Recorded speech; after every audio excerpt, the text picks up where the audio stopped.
Assalamualaikum warahmatullahi wabarakatuh. Saya Siti Nur Atika binti Suhaimi, pelajar SEM1 daripada kos Ijazah Sarjana Muda Pentadbiran Muamalat dengan Kepujian. Video ini saya tujukan kepada Dr. Siti Hajah Salwa binti Ahmad Musalik.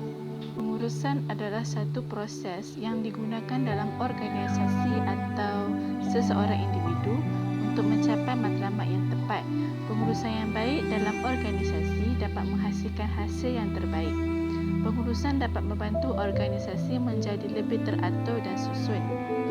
Pengurusan Islam adalah berasal daripada bahasa Arab iaitu dabbara dan yudabbir yang bersifat universal, holistik, berakar paradigma Islam dan juga berdasarkan konsep tauhid. Definisi pengurusan Islam pula berkriteria tanggungjawab manusia yang dipikul oleh manusia kepada Allah yang bertugas sebagai khalifah. Pengurusan Islam ini memenuhi dua buah iaitu keperluan manusia dan keperluan Allah Ta'ala. Definisi pengurusan Islam pula berkriteria tanggungjawab manusia yang dipikul oleh manusia kepada Allah yang bertugas sebagai khalifah. Manusia menjadi hamba dan khalifah Allah ini adalah untuk melaksanakan amalan soleh berdasarkan prinsip kerjasama dan syura dalam aktiviti yang berkaitan dalam pengurusan. Pengurusan dalam Islam iaitu berasal daripada bahasa Arab iaitu yudabbiru, memiliki firman daripada Allah Subhanahu Wa Taala yang bermaksud Allah jualah yang mentadbir iaitu mengurus segala urusan.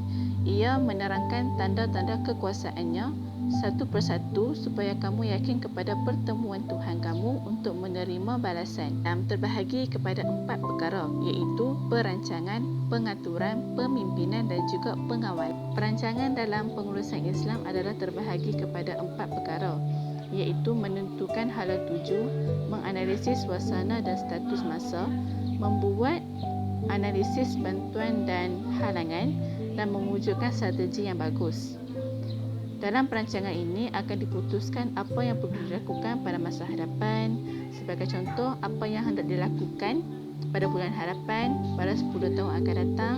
Firman Allah Subhanahu Wa Taala dalam konteks perancangan adalah, maka siarkanlah apa yang telah diperintahkan oleh Allah Subhanahu Wa Taala kepadamu dan berpalinglah daripada orang-orang yang musyrik.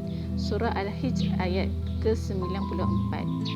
Pengaturan adalah satu proses yang sangat penting dan ia merupakan elemen yang sangat berguna dalam sesebuah pengurusan Islam kerana ia membolehkan rancangan yang dilaksanakan dapat dilakukan secara teratur dan kemas.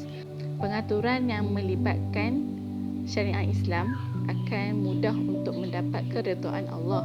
Malah dengan menggunakan syariat Islam, pengurusan tersebut dapat dilaksanakan mahir dalam penggunaan teknologi dan juga dapat memantau sesebuah organisasi dengan bagus dan menggunakan kaedah yang dibenarkan.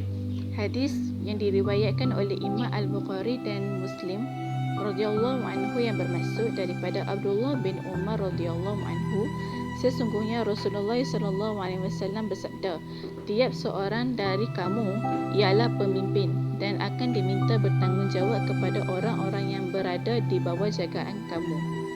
Hadis ini menceritakan mengenai bahawa setiap khalifah di muka bumi ini berhak menjadi pemimpin dan mereka perlu memimpin orang-orang di bawahnya dengan kaedah yang betul dan berlandaskan agama Islam. Pengawalan juga merupakan elemen yang penting dalam pengurusan Islam, yang mana pengawalan ini adalah untuk memeriksa dan membandingkan kemajuan yang sebenar dalam rancangan serta jika perlu melakukan pengubahsuaian mengikut kepada maklum balik. Dalam aspek pengawalan, jika berlaku masalah, kita perlu menyenaraikan masalah tersebut dan selesaikannya dengan menggunakan kaedah yang berlandaskan agama Islam.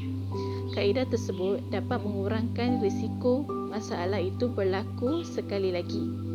Contoh dalam aspek pengaturan adalah seperti pada zaman Rasulullah SAW, bagaimana cara Rasulullah SAW menyebarkan ajaran Islam, di mana Rasulullah SAW menyebarkan agama Islam dengan menggunakan 2 cara iaitu berdakwah secara rahsia selama 13 tahun. Yang kedua, Rasulullah berdakwah secara terang-terangan di Bani Syam. Kesimpulannya, pengurusan dalam Islam melahirkan individu yang berpuas hati dengan kerja mereka sendiri dan akhirnya dapat meningkatkan organisasi tersebut dari segi kualiti dan juga produktiviti dalam pengurusan tersebut. Pengurusan Islam ini dapat mencapai martatillah, iaitu keredaan Allah dalam segala urusan di dunia demi kebahagiaan pada hari akhirat kelak.